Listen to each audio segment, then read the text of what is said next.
Arriving late to her beloved groom's funeral, she pleaded to have the coffin opened for one final farewell. The moment the lid was lifted, the bride recoiled as though struck by a venomous snake. Angela collapsed onto a bench by the window, trembling uncontrollably.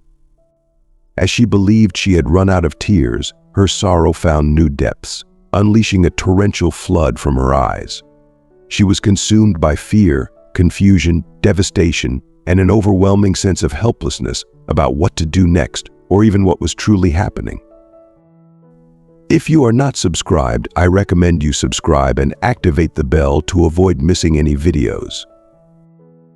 Just moments before, she had everything a simple country girl could ever hope for: a cozy home, a somewhat steady job providing a modest yet reliable income, and the love of her life with whom she had been planning a future. Now, that last precious dream had been cruelly snatched away from Angela, seemingly lost forever. Barely half an hour earlier, a stranger's phone call shattered her world, informing her that her dear Jacob was gone. The conversation felt like a horrific nightmare, yet every detail was etched painfully into her memory. "Hello, am I speaking with Angela Russell?" "Yes, this is she. Do you know Jacob Lewis?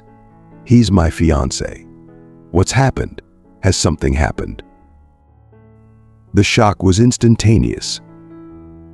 Angela's heart felt as if it had been ripped from her chest. The walls seemed to close in, suffocating her with the weight of her grief. Every beat of her heart echoed with the loss, amplifying the pain that was now her constant companion. She was adrift in a sea of sorrow, her anchor gone, her future obliterated in a single, devastating moment. Her mind raced, searching for answers, for some way to make sense of the senseless, to find a foothold in the chaos that had become her reality. Her world had crumbled, and all she could do was sit in that unbearable agony, feeling utterly alone and lost in the face of a sorrow too great to bear. At that moment of the conversation, Angela felt an uneasy chill run down her spine. The formal address and the use of full names felt out of place, stirring a sense of dread deep within her. Something was wrong, an ominous feeling engulfed her entire being. "I'm calling from City Hospital number 20. I've been authorized to inform you that Jacob Lewis passed away in our facility tonight. Upon admission, he provided your contact information. You need to come to our clinic for identification by tomorrow noon." The woman's voice was cold and mechanical, devoid of any empathy, as if she were reciting lines from a script rather than delivering devastating news. It felt to Angela as though the woman was simply reading off a piece of paper, lacking any comprehension of the gravity of her words. This disconnect delayed Angela's realization of what she had just been told. She was on the verge of uttering a neutral, polite response, ready to end the call, when the horrific reality of the words finally penetrated her consciousness.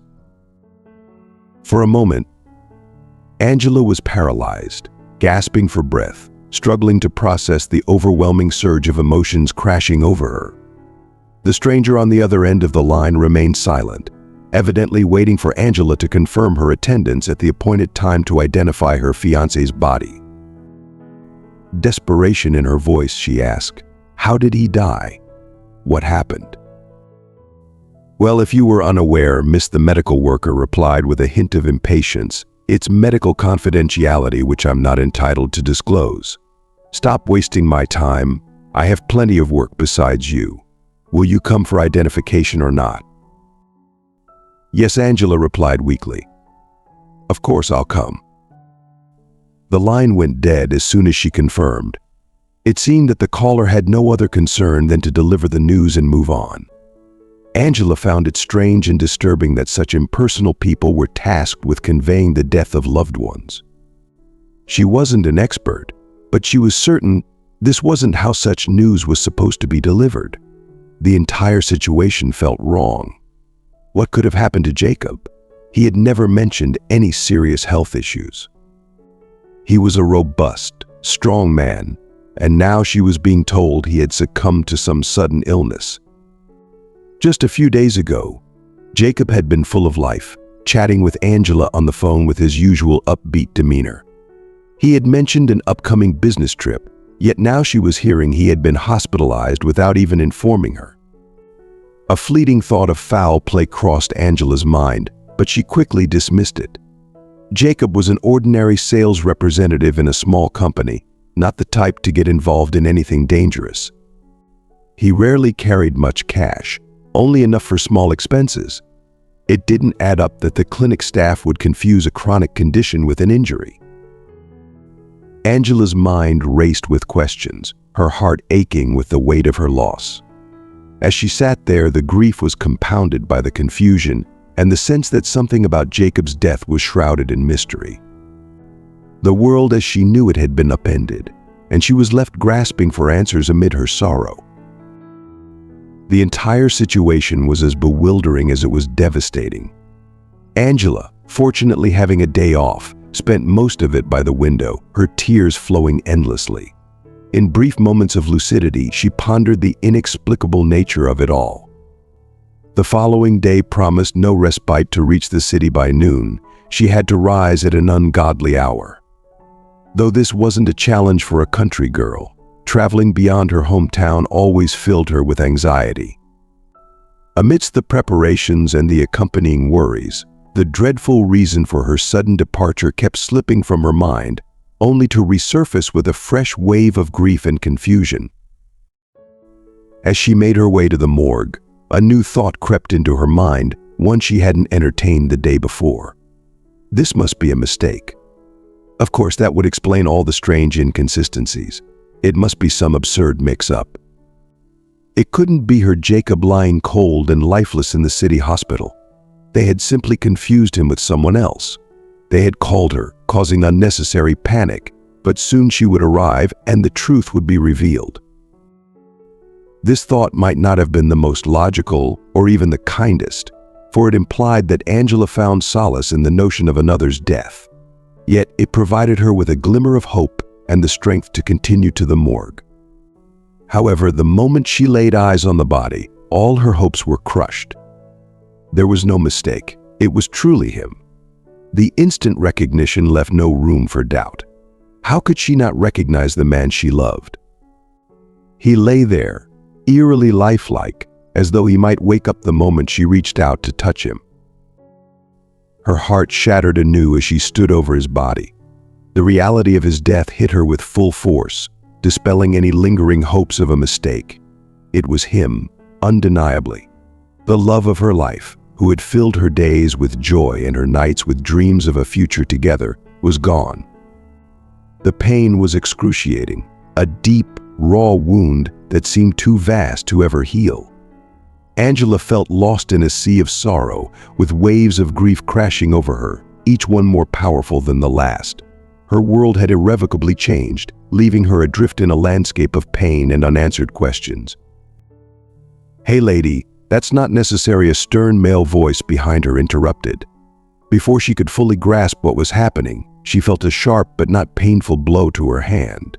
Startled, she turned to see a paramedic standing there, smirking and wagging his finger at her. Each moment seemed to make the situation more unbearable, although it hardly seemed possible it could get worse. "It's not allowed to touch the deceased with your hands." "Sorry," he said brusquely.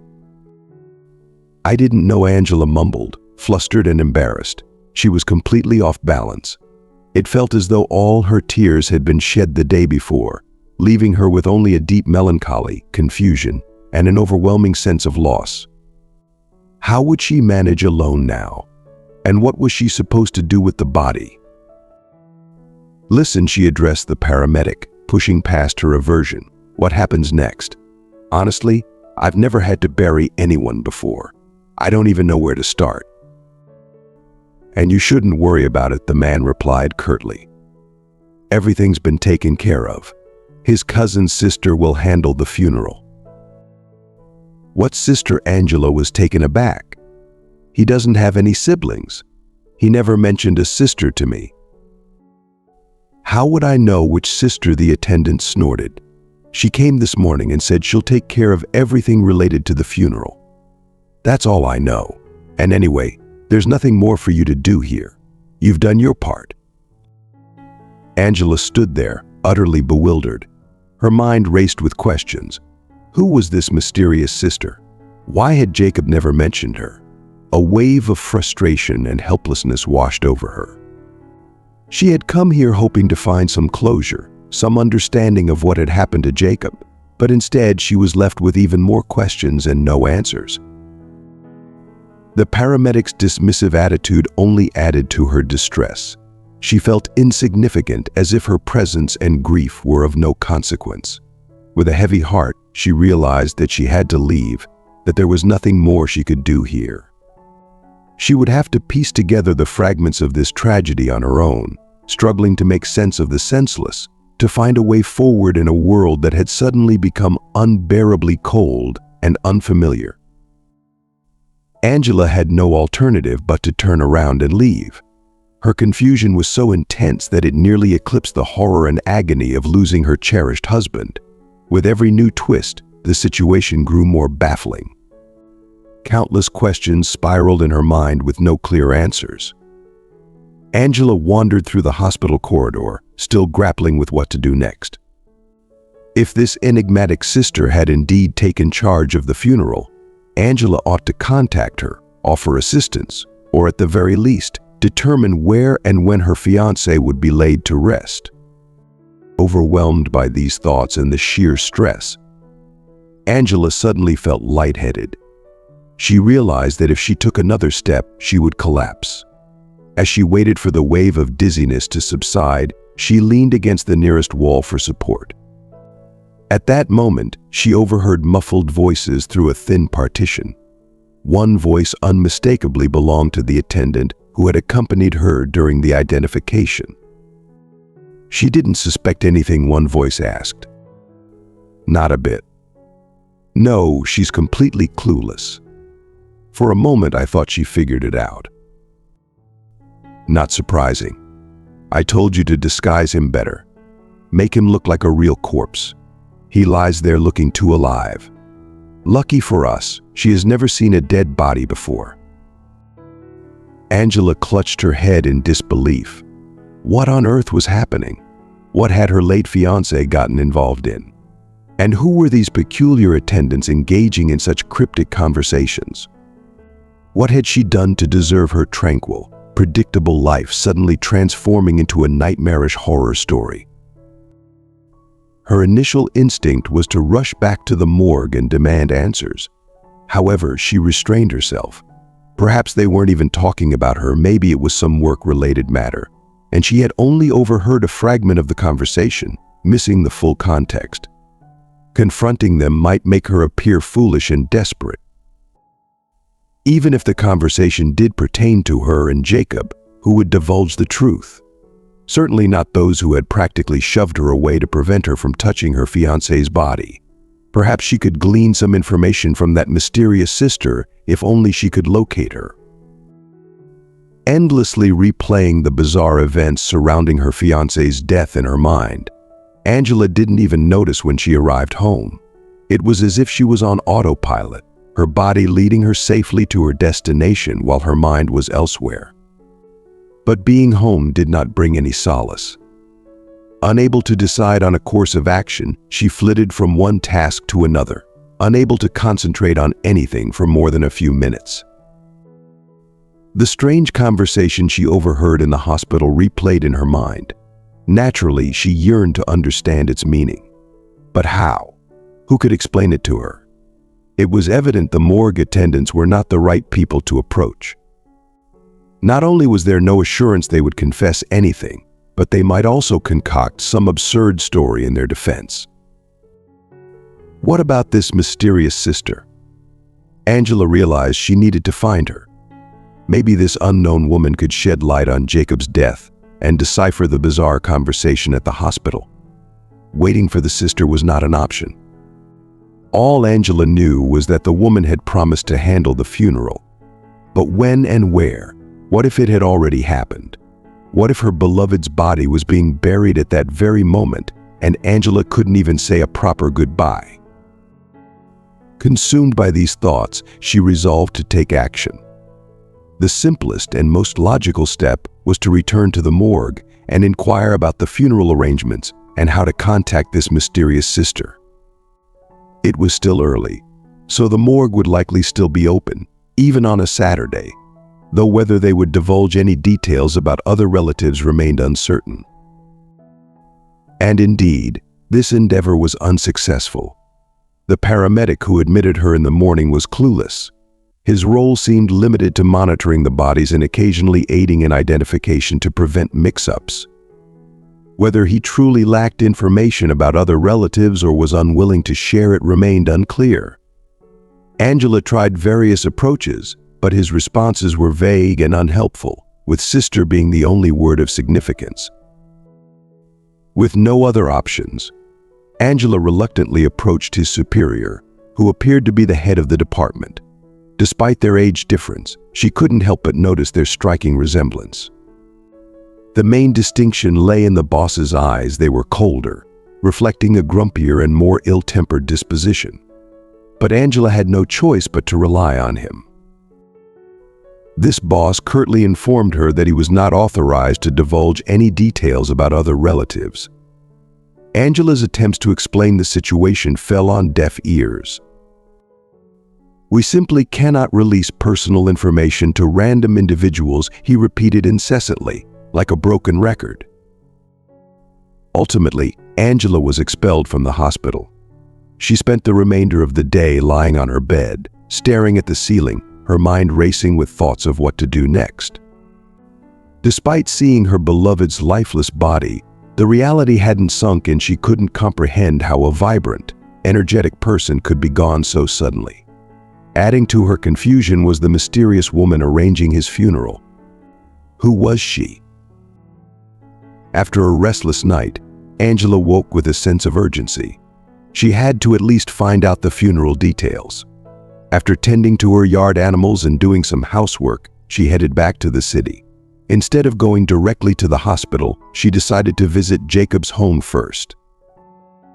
They hadn't lived together, but she had visited his place several times and even had a spare key. Maybe she could find some clue there. However, her hopes were dashed when she found his apartment empty. Nothing indicated what had transpired in his final days. Feeling utterly lost, Angela decided to return to the hospital, despite her previous failures. Maybe she could convince someone to give her some information. As she reached the street, a familiar face called out to her. "Angela, what are you doing here?" It was Peter, Jacob's colleague. "Peter, thank goodness I found you. Have you heard about Jacob?" "Yes, Angela, I know. I was at the hospital yesterday. I don't understand what's going on. They won't tell me anything, and some woman is claiming to be his sister." "I know. I met her too. She said she would handle the funeral." "But Jacob doesn't have a sister, does he?" "No, he doesn't," Peter replied, looking puzzled. "We need to get to the bottom of this." Determined, Angela and Peter decided to investigate together. They returned to the hospital, hoping to find someone more helpful. This time, they encountered a sympathetic nurse who provided the contact details of the mysterious sister. Angela and Peter called the number and spoke to a woman named Laura. They arranged to meet at a nearby cafe. Laura explained that she was Jacob's cousin, not his sister. She had stepped in to handle the funeral because she was his closest relative. Angela and Peter listened, still uneasy about the situation. Laura seemed genuine, but Angela's instincts told her something was off. She pressed Laura for more details about Jacob's final days. Laura revealed that Jacob had been feeling unwell for some time but had kept it secret to avoid worrying anyone. He had been suddenly admitted to the hospital, where his condition rapidly deteriorated. Angela and Peter thanked Laura for the information and left the cafe. Though still filled with questions, they decided to attend the funeral to pay their respects and perhaps learn more about Jacob's mysterious illness. The day of the funeral arrived, and Angela stood by Jacob's grave, overwhelmed by sadness and confusion. As she listened to the eulogy, her mind raced with unanswered questions. Placing a flower on Jacob's grave, she made a silent vow to uncover the truth about his sudden death, no matter how long it took. And thus began Angela's arduous journey of discovery. Though she knew the path ahead would be fraught with difficulty, she was resolute in her quest to uncover the truth about the man she had loved so deeply. "What's your name, Angela?" asked the vagrant, suddenly recalling she hadn't inquired earlier. "Paul," he replied. Following Angela's plan, she assisted the frail and poisoned Paul to her home, where she settled him into a bed to rest. The following days blurred into a continuous nightmare. Paul teetered on the brink of life and death, mostly slipping in and out of delirium, occasionally asking for water. Once, Angela touched his forehead and realized he was burning with fever. Taking a risk, she administered a fever reducer, which seemed to ease his suffering somewhat. It might have been wiser to call an ambulance and hand Paul over to medical professionals, but the thought never crossed Angela's mind, preoccupied as she was with myriad other concerns. Paul had no identification, and given the recent chaos in her life, Angela felt overwhelmed and decided to nurse him back to health on her own. Remarkably, Paul began to recover after 4 grueling days. Initially, Angela thought Paul's apparent recovery was just another fleeting moment of clarity, soon to be replaced by more fever and pain. But as hours passed, it became evident that the worst was over. Though still weak, Paul was on the mend, and his life was no longer in immediate danger. The following day, Angela and Paul headed to the local police station. The officer on duty listened to their account with rapt attention, intrigued by a story that seemed lifted straight from a thrilling detective novel, yet with the added excitement of real-life stakes. For someone accustomed to breaking up drunken brawls and quieting rowdy teenagers, this tale of fake deaths, poisoning, and near burial was a rare and compelling case. After hearing Angela's full account, the officer posed a series of clarifying questions, recording the missing fiancé's details and the phone numbers of the gravediggers. As Angela and Paul left the station, the officer assured them he would devote all necessary resources to the investigation. Angela hoped fervently that the report would be processed swiftly and that law enforcement would track down her treacherous fiancé and his accomplice. She was now convinced that the woman posing as Jacob's sister was nothing but a fraud. The realization that she had been so cruelly deceived was like a knife to her heart. For a time, Angela had genuinely believed Jacob was dead, enduring unimaginable grief. Now, she understood the sinister plot entirely. Just before his supposed tragic death, Jacob had withdrawn significant sums from several banks and had persuaded Angela to become a co-signer. It was now clear that he had done this to maximize his haul. He had spun tales about needing the money for their wedding and future travels. Then, he staged his death, leaving Angela to face the mountainous debts he had accumulated.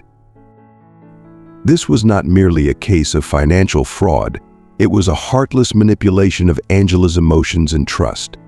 Jacob's scheme involved her identifying his body to make his death appear authentic, all the while planning to disappear with a large sum of money. Jacob, along with his girlfriend, vanished into thin air, likely to live a carefree life far from their deceit and betrayal. Angela's devastation and heartbreak meant nothing to him. It was likely he was unaware that his plan had not unfolded perfectly. Angela stood by Jacob's grave, a mixture of sorrow and resolve in her heart. She listened to the eulogy with a mind clouded by unanswered questions. As she placed a flower on the grave, she silently vowed to uncover the full truth about Jacob's deceit, no matter how long it took. Her journey had only just begun, and she was determined to see it through to the bitter end. For another week, Angela held on to the hope that her former fiancé would soon be brought to justice. The police officers handling the case seemed eager to resolve it swiftly. Angela was confident that the next call from the officer would summon her for identification, but this time of a captured criminal rather than a corpse. "Hello, Angela. Regarding your statement, Are you available to talk? Yes, of course. Have you found them? Angela's voice trembled with anticipation. I really hate to disappoint you, but no, we haven't found them, and frankly, I doubt we will. There's no evidence. Your fiancé ditched his phone. Besides, the information you provided turned out to be fake. He was using someone else's name and forged documents. So we don't even know yet who these people are and what their names are. Angela's heart plummeted. So what does this mean? Can't anything be done? Well, we've arrested 2 orderlies who were involved in this scheme. They're facing some time, though not much. They didn't know much themselves. They were paid to stage this spectacle for you with the supposed dead body, but they weren't briefed on any details. It was a crushing blow for Angela to accept the betrayal and the fact that the criminals had slipped through the cracks of the justice system. However, she knew she had to move forward. She returned to work, often taking on extra shifts. The work distracted her from her heavy thoughts and helped her tackle the enormous debts left by her runaway fiancé. The extra money was crucial. Meanwhile, Paul continued to stay at her house. Initially, he had insisted on returning to his previous life on the streets. But Angela managed to convince him otherwise, assuring him that he was not a burden. I have a lot of repairs that need to be done around the house, she explained, and no one to help. I thought someone would show up soon to assist, but as you know, that didn't work out. So if you're uncomfortable just living here, you can take care of the repairs. Consider it a kind of rent. You're fearless, Paul remarked, letting a random homeless guy into your house, especially after what you've been through. I try not to think poorly of people, she smiled warmly. Days turned into weeks, and as Angela worked tirelessly to rebuild her life, she found unexpected solace in Paul's presence. His gratitude and willingness to help with the house repairs brought a semblance of normalcy back into her world. The physical labor kept her mind occupied, while the companionship eased her loneliness. One evening, as they shared a simple meal, Paul opened up about his past. He had been an architect, once celebrated for his innovative designs, but a series of personal tragedies and a struggle with addiction had led him to the streets. Angela listened, offering empathy and understanding. In her way, she found healing in helping Paul, who in turn became a source of strength for her. As the months passed, their bond grew stronger. Angela, who had been shattered by betrayal and loss, began to rediscover her inner resilience. She realized that life, though unpredictable and often harsh, also held the potential for new beginnings. Her determination to pay off the debts and rebuild her life remained steadfast, but now it was infused with a renewed sense of purpose. Angela's journey of discovery had transformed into a journey of healing and growth. Though the scars of betrayal would never completely fade, they became a testament to her strength and endurance. With Paul's help, she repaired not just her home, but also the broken pieces of her heart. Together, they navigated the uncertain path ahead, finding hope and solace in their shared experiences and the simple acts of kindness that bound them together. In the end, Angela learned that even in the face of profound loss and deception, it was possible to find light and love. Her story was no longer just about uncovering the truth of what happened to Jacob. It was about uncovering the truth of her resilience and the power of human connection. And with each passing day, she grew more certain that she could face whatever challenges life threw her way. Angela never regretted her decision. Paul turned out to be a true jack of all trades. He repaired everything in the house, even things that seemed beyond fixing, and he also helped out in the garden. Living with him was much easier than enduring proud solitude. A couple of months later, Paul unexpectedly left for the city, cryptically saying he had some business to attend to. He returned a few hours later, beaming with happiness. It turned out he had gone for an interview at a factory, and they hired him. I didn't want to jinx it by telling you in advance, he explained to Angela, so you wouldn't be disappointed if it didn't work out. And now I can help not only with the house but also with money. "Why would you do that?" Angela asked, puzzled. "My situation isn't easy, but I can manage." "Why?" "Because not only do I live in your house, but you also saved me from death, a horrible and unpleasant one at that. Besides, if it weren't for you, I wouldn't have gotten any job. When you're living on the streets, you don't think about these things. So, consider my help as a token of gratitude." Under the weight of his arguments, Angela relented. Her life gradually improved, and after a couple of months, she hardly remembered Jacob or his betrayal. She might have forgotten entirely if it weren't for the regular payments on his loans, which Paul now greatly helped her with. He turned out to be a pleasant man, intelligent, polite, and considerate. There was always something to talk about with him, and she enjoyed having someone around. Her life wasn't as sad and lonely anymore, and their strange relationship naturally blossomed from friendship into something more. Weeks turned into months. The couple lived a simple but happy life, gradually leaving behind their worries and hardships. The dark past began to feel like a bad dream. Money was tight, but compared to everything else, it seemed trivial. The only thing that slightly troubled Angela was the worsening of her health. She began to wake up feeling heavy and unwell, experiencing headaches and occasional nausea, symptoms she had never had before. At first, she ignored them, attributing them to stress or exhaustion from extra work. But as the weeks passed, the problems became more noticeable. Eventually, Angela admitted to herself that it was time to see a doctor. She didn't hide from Paul where she was going, and he, having the day off, anxiously awaited her return. When Angela appeared at the doorstep, she looked so pale and upset that Paul's worry deepened. "What's wrong with you? Is it something serious? What did the doctor say?" he asked anxiously. "Well, how should I put it?" she mumbled vaguely. "It's very, very serious, but it's not an illness." "Did something else happen? Come on, don't keep me in suspense." "What is it? What's the problem?" "You see, Paul, I'm pregnant. And judging by the timing, well, it's not from you, but from that man whom I considered my fiancé." "That's it? Was it necessary to scare me like that?" To Angela's surprise, Paul relaxed and smiled. It seemed that this news didn't upset him at all. If anything, he found it quite joyful. "Aren't you upset at all?" she cautiously asked. "And why should I be upset? Children are a blessing. I've always wanted a family, and now we will have a son or daughter. Isn't that wonderful? Or are you worried that we won't be able to support them?" "I'm worried that it's not yours," Angela said honestly. "Paul, I understand if you don't want to raise someone else's child." Paul took her hands in his and looked into her eyes with a tenderness that melted her heart. "Angela, I don't care whose child it is. What matters is that you're the mother. We'll raise this child together, and I'll love them as my own. This baby will be a part of our family, and we'll make it work. We're in this together."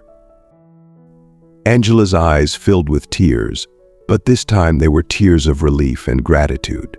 She hugged Paul tightly, feeling a profound sense of peace and joy. Despite the twists and turns her life had taken, she had found someone who truly cared for her, someone who would stand by her no matter what. And so Angela's life took another unexpected turn, but this time it was filled with hope and promise. She and Paul faced the future with renewed strength, ready to build a life filled with love and happiness. Together, they were determined to overcome any challenges that came their way, united by the bond they had forged in the face of adversity. "There are no strangers' children," Paul replied convincingly. "Listen, you didn't just pick this child up off the street. If that were the case, I might have reason to worry. But as it is, anything can happen. I'm ready to fully accept this child and raise them as my own." At that moment, Angela felt a tremendous weight lift off her heart. She realized that she truly loved Paul. His willingness to accept a child from another man, especially considering that the biological father was far from ideal, spoke volumes about his character and love for her. It was a comforting revelation and an affirmation that she had chosen the right life partner this time. They continued their happy, measured life, with the added joy of preparing for the arrival of their baby. They designated one of the rooms as a nursery and gradually began to furnish it as their finances allowed. In her spare time, Angela read extensively about parenting and child rearing, determined to be the best mother she could be. Paul, meanwhile, devoted even more time to work, taking extra shifts and staying late whenever possible. He was eager to earn enough to ensure their future child would want for nothing. Work was not a burden to him, especially since his team had become supportive and friendly. They celebrated each other's successes and offered help whenever needed. When his colleagues learned that Paul was soon to become a father, they surprised him with a gift, a trendy, high-end stroller they had chipped in to buy. One day, a colleague came to work with a very gloomy expression. Concerned, everyone immediately rushed to find out what had happened and if they could help in any way. "Well, here's the thing," he said. "My wife is seriously ill. Sorry guys, I can't be more precise. I don't understand these medical matters. But maybe there's something we can do," asked Paul.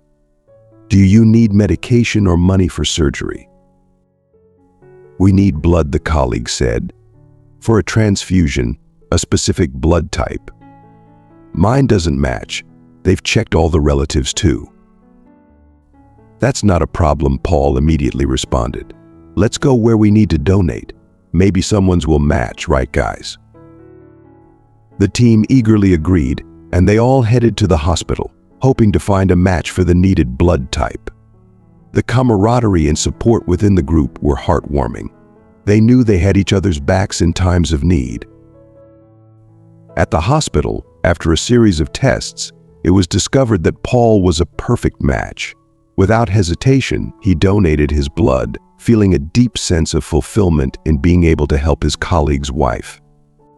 The experience brought the team even closer together, reinforcing their bond and mutual support. Back at home, Angela and Paul continued to prepare for their baby. The nursery slowly came together, filled with love and anticipation. Angela's initial fears about raising a child from another man faded as she saw how much Paul cared. He was dedicated, loving, and genuinely excited about their future as a family. As the months passed, Angela's health improved, and she felt more at peace with each passing day. The headaches and nausea subsided, replaced by the joy of feeling the baby move and grow inside her. She and Paul attended prenatal classes together, bonding over their shared excitement and dreams for their child's future. One evening, as they sat together on the porch, watching the sunset, Angela turned to Paul with a smile. "You know, I never thought life could be this beautiful again. After everything that happened, I was so lost. But you've given me hope and love. I can't thank you enough." Paul squeezed her hand gently. "We found each other when we both needed it most. Life has a funny way of working out sometimes. We're a team now, and together we can face anything." Their love story, forged in adversity and strengthened by mutual support, blossomed into a tale of resilience and hope. Angela and Paul knew there would be challenges ahead, but they were confident they could overcome them together. As they prepared to welcome their child into the world, their hearts were full of gratitude for the second chance at happiness they had found in each other. They responded with an approving hum. Paul himself volunteered to go first, deciding to donate blood the very next day since it was his day off. He went to the hospital early in the morning, eager to help his colleague's wife. Everything proceeded smoothly as the nurse took his blood sample and asked him to wait in the office. However, as time passed half an hour, then an hour, Paul began to worry. A simple blood test shouldn't take this long, he thought. His anxiety grew until the door finally opened. Instead of the nurse, a distinguished-looking doctor entered, possibly the chief physician. "You're Paul, right?" the doctor confirmed. "Yes, that's me," Paul replied, standing up to greet him. "It's better if you sit down," the doctor advised. I have some news that may seem strange and perhaps even unbelievable. Just don't tell me you found some terrible disease in my blood," Paul joked nervously. No, you're healthy as far as we can tell. It's not about that. Did you know you have a very rare blood type? It occurs in about 1 in a million. To be honest, I had no idea," Paul responded. "Well, now you know. This rare blood type makes you a potential match for a missing child of an older couple who are longtime clients of our clinic." "I don't understand," Paul admitted. "You see, this couple had a son late in life, their only child, who was dearly beloved.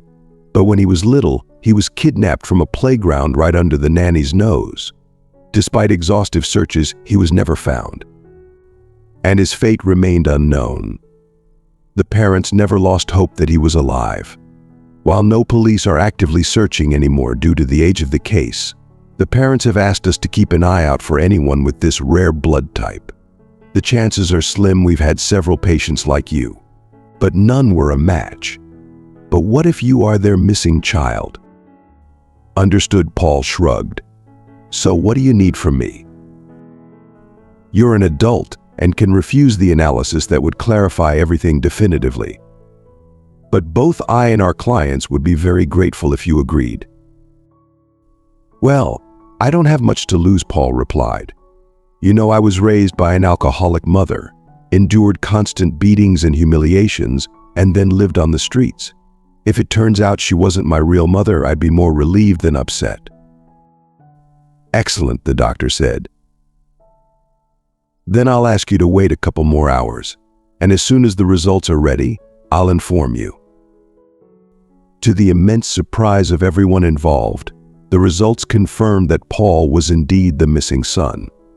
It turned out that he had been kidnapped by a mentally unstable woman who couldn't have children of her own. Now, with justice restored, the family was reunited. Moreover, Paul's biological parents were wealthy and wanted to give their beloved son everything he had been deprived of over the years. They bought Paul and Angela a luxurious house and helped furnish it. In addition, Paul's father hired him at his company, gradually teaching him everything necessary to eventually take over the business. Angela was astonished by the turn of events. The man who had come into her life under the most unexpected circumstances was not only her partner but also someone who had found a long-lost family. Their life, once filled with uncertainty and hardship, now brimmed with hope and promise. They continued to prepare for their baby, now with the added joy of knowing that their child would be born into a family full of love and support. Paul's new role brought him immense satisfaction. He had gone from living a life of survival on the streets to one of comfort and purpose. His parents, overjoyed to have found their son, were eager to make up for lost time and provide him with the stability and love he had missed. Angela, seeing the profound changes in Paul and their situation, felt an overwhelming sense of gratitude. Their days were now filled with happiness and planning for the future. The nursery was coming together beautifully, and Angela continued to read and learn about parenting, preparing to be the best mother she could be. Paul, thriving in his new job, was able to provide not only emotional support but also financial stability. As the months passed, Angela's health improved and the pregnancy progressed smoothly. The once troubling symptoms of headaches and nausea faded, replaced by the excitement of feeling their baby move. The love between Angela and Paul deepened, strengthened by the trials they had overcome together. One evening, as they sat on their porch, Angela turned to Paul. "Our life has changed so much," she said, her voice filled with emotion. "I can't believe how far we've come." Paul smiled, taking her hand in his. "Life has a way of surprising us, doesn't it? We've been through so much, but we've come out stronger. We're a family now, and we have so much to look forward to." Angela's heart swelled with love and gratitude. They had found each other in the most unlikely circumstances and built a life together filled with hope, love, and the promise of a bright future. Their journey, marked by resilience and mutual support, was a testament to the power of love and the strength of the human spirit.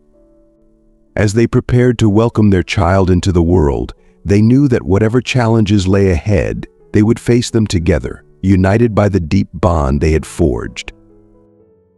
Paul, with a heart full of hope, asked them for one final favor.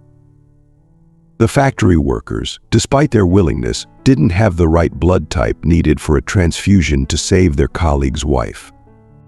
Yet Paul's newly found parents faced no such obstacle. They quickly located a suitable donor. This swift action resulted in the colleague's wife being saved, bringing immense relief and gratitude. This success instilled a deep sense of confidence in Paul. He stood taller than ever, feeling grounded and capable of providing his family with the best life imaginable. Buoyed by this newfound assurance, Paul finally decided to propose to Angela. She, overwhelmed with joy and tears of happiness, accepted his heartfelt proposal without a moment's hesitation. Their wedding was a grand, joyous celebration, a testament to their love, and shortly after, they were blessed with the birth of their son, enveloping their lives in newfound happiness. Life for their family took a remarkable turn. The days of relentless toil just to make ends meet became a thing of the past. They quickly managed to clear the burdensome debts left by Jacob, effectively removing the last shadows clouding their path to joy. Over the years, Paul delved deep into his father's business, absorbing every bit of knowledge about the intricate workings of the trade. His dedication and hard work paid off, and he began to excel. Meanwhile, Angela devoted herself wholeheartedly to managing their household and raising their beloved son, Kevin. This division of roles brought immense satisfaction to both, creating a harmonious and loving home environment. In the spring of that same year, when Kevin was to start school, their lives were blessed once again with a miraculous event. Angela gave birth to twins, filling their home with even more love and laughter. Paul, who had always treated Kevin as his own, was overjoyed to have children who were biologically his and Angela's. Their elder son, Kevin, was a model child, never causing his parents any trouble. On the contrary, he brought them immense pride with his academic successes and exemplary behavior. To reward his straight A's in the first quarter, Paul and Angela decided to gift him a brand new tablet. This tablet was more than just a gadget, it was a tool to nurture his evident talent for drawing, among other things. However, life, with all its ups and downs, soon brought a cloud over their sunny days. One day, Kevin came home from school deeply distressed, his cherished tablet nowhere to be found. The story unfolded that a classmate, driven by envy, had noticed the tablet during a break and decided to steal it from Kevin's backpack. The following day, Angela, with a fierce determination to right this wrong, marched to the school and headed straight to the principal's office. With the help of security and a thorough review of the camera footage, the identity of the thief was swiftly uncovered. The principal then called the boy's father, summoning him for a discussion. Angela decided to wait for his arrival, hoping to resolve the matter personally before resorting to involving the police. After waiting for about an hour, the office door finally opened, and a man entered, holding Kevin's tablet.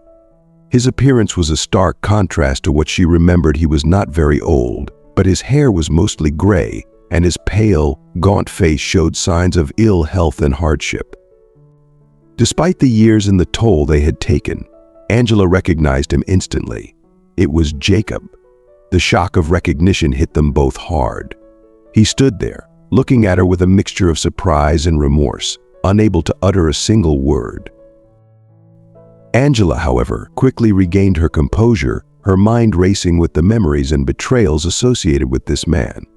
She reached for her phone, her hands trembling slightly.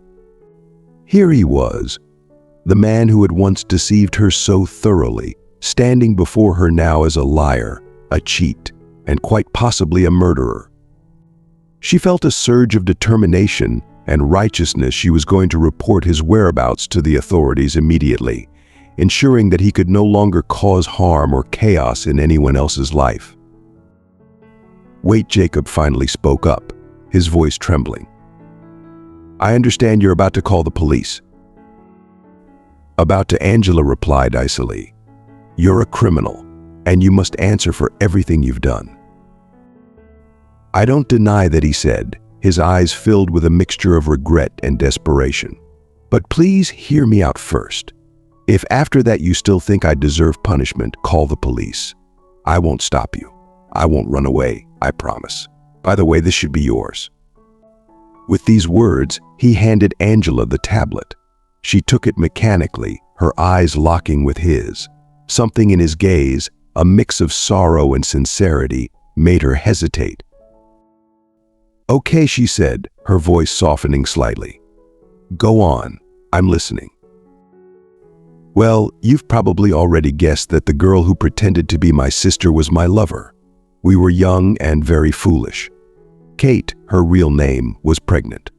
We wanted to provide the child with a good future, so we came up with this idiotic plan.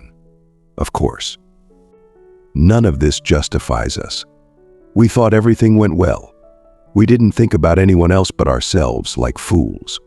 We were happy that we managed to get a large sum of money and avoid responsibility, but our joy didn't last long.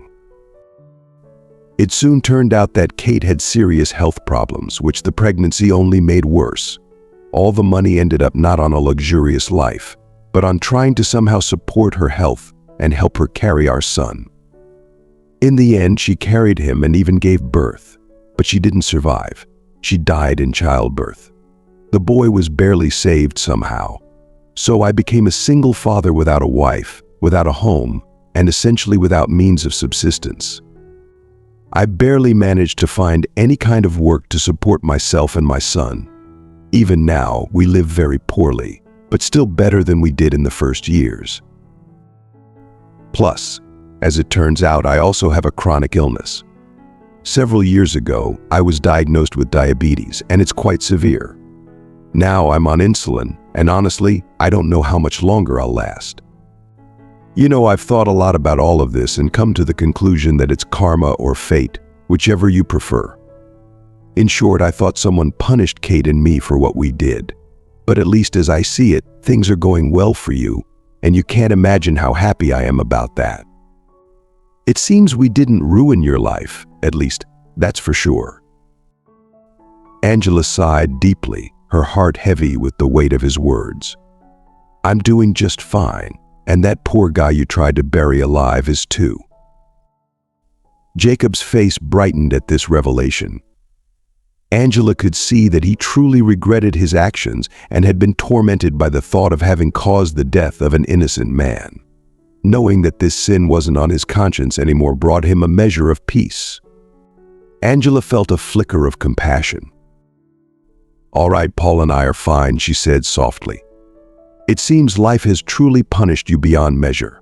Besides, your boy doesn't deserve to lose his father and end up in an orphanage because of your mistakes. But still, try to explain to him that theft leads to no good, for his own sake." Jacob nodded vigorously. "Yeah, I'll try. Believe me, I now know firsthand what happens to those who act like that. And you know I have one more request, if you'll allow me, although of course it might be too much to ask." Angela raised an eyebrow, curiosity piqued. "What is it?" "If something happens to me when something happens to me, it's likely to be before he turns 18. Please take care of him." Angela felt a lump in her throat as she considered the request. She saw the sincerity in Jacob's eyes, the plea of a father desperate to secure his son's future. "All right," she said finally, her voice filled with emotion.